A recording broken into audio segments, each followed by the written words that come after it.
Hello दोस्तों, आज हम जानेंगे आई फ्लू। ये इसको हम कंजक्टिवाइटिस या पिंक आई या आँख आने के नाम से भी जानते हैं। यहाँ पर हम जानेंगे इसके लक्षण के बारे में, मतलब कि इसके सिम्टम्स के बारे में, और साथ ही साथ जानेंगे इसके ट्रीटमेंट के बारे में।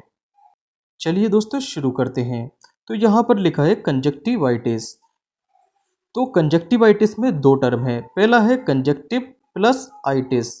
तो किसी भी शब्द के अंत में अगर आइटिस शब्द आ जाता है उसका मतलब होता है इन्फ्लामेशन। यहाँ पर आँख की जो झिल्ली होती है जिसको हम कंजक्टिवा के नाम से जानते हैं, अगर इस कंजक्टिवा में इन्फ्लामेशन हो जाता है तो इसको हम कंजक्टिवाइटिस के नाम से जानते हैं। तो आँख में इन्फ्लामेशन के कारण आँख जो होती है वो पिंक हो जाती है, मतलब कि गुलाबी हो जाती है।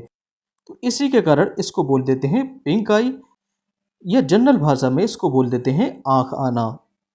तो यहाँ पर आई फ्लू जो होता है वो वायरल इन्फेक्शन के कारण होता है। तो यहाँ पर हम देख पा रहे हैं ये हेल्थी आई है और ये वायरल कंजक्टिवाइटिस का केस है, मतलब कि वायरल के इन्फेक्शन से यहाँ पर कंजक्टिवाइटिस हो गया है। वायरल इन्फेक्शन के बाद अगर देखिए बैक्टीरिया का इन्फेक्शन हो जाता है तो इसको हम बैक्टीरियल कंजक्टिवाइटिस के नाम से जानते हैं। और बैक्टीरियल कंजक्टिवाइटिस में आँख से इस टाइप का देखिए कीचड़ या पस टाइप का इस टाइप से निकलने लगता है। तो ये पहचान होती है बैक्टीरियल कंजक्टिवाइटिस की। नेक्स्ट आता है एलर्जिक कंजक्टिवाइटिस। अगर देखिए आँख में किसी टाइप की एलर्जी हो जाती है तो इसको हम एलर्जिक कंजक्टिवाइटिस के नाम से जानते हैं। नेक्स्ट जान लेते हैं आई फ्लू या कंजक्टिवाइटिस के सिम्टम्स के बारे में। सिम्टम्स मतलब के लक्षण के बारे में। तो जनरली ये रेनी सीजन में ज़्यादा देखने को मिलती है।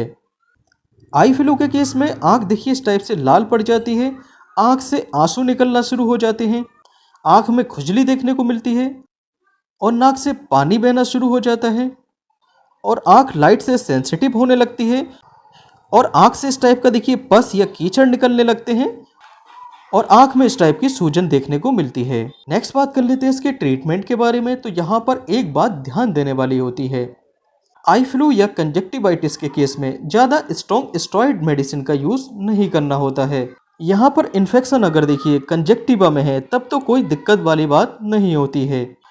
अगर ये इन्फेक्शन कंजक्टिवा से कॉर्निया की तरफ बढ़ जाता है या कॉर्निया में इन्फेक्शन हो जाता है तो यहाँ पर पेशेंट को धुंधला दिखाई देने लगता है। और जैसे ही देखिए पेशेंट को धुंधला दिखाई देने लगे यहाँ पर तुरंत देखिए आई स्पेशलिस्ट को दिखाना चाहिए। अगर देखिए वायरल कंजक्टिवाइटिस है, मतलब कि वायरल का यहाँ पर इन्फेक्शन हो गया है, तो यहाँ पर एंटीबायोटिक्स मेडिसिन का यूज़ क्यों किया जाता है?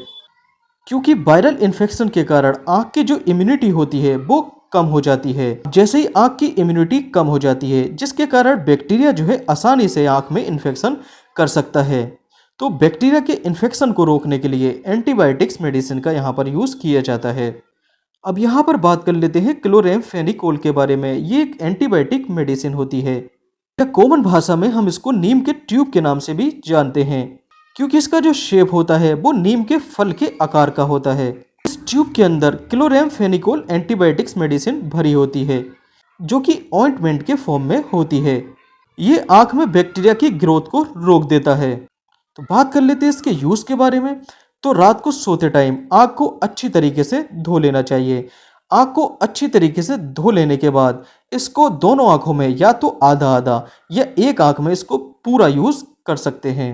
नेक्स्ट बात कर लेते हैं आई ड्रॉप के बारे में, जिसमें आता है सिप्लॉक्स और सिप्लॉक्स डी। सिप्लॉक्स में होता है सिप्रोफ्लॉक्सासिन और सिप्लॉक्स डी में होता है सिप्रोफ्लॉक्सासिन और डेक्सामेथासोन। यहाँ पर डी का मतलब होता है डेक्सामेथासोन। तो ऐसी मेडिसिन जिनके अंत में सोन टर्म आ जाता है उसका मतलब होता है वो स्टेरॉयडल नेचर की मेडिसिन होती हैं। तो सिप्लॉक्स डी में एंटीबायोटिक्स और स्टेरॉयडल मेडिसिन दोनों का कॉम्बिनेशन पाया जाता है। बात कर लेते हैं इसके यूज़ के बारे में। तो सिप्लॉक्स और सिप्लॉक्स डी में से किसी एक का यूज़ आप कर सकते हैं और इसकी दो ड्रॉप 2 टाइम पेशेंट की आँख में डाल सकते हैं। ओके।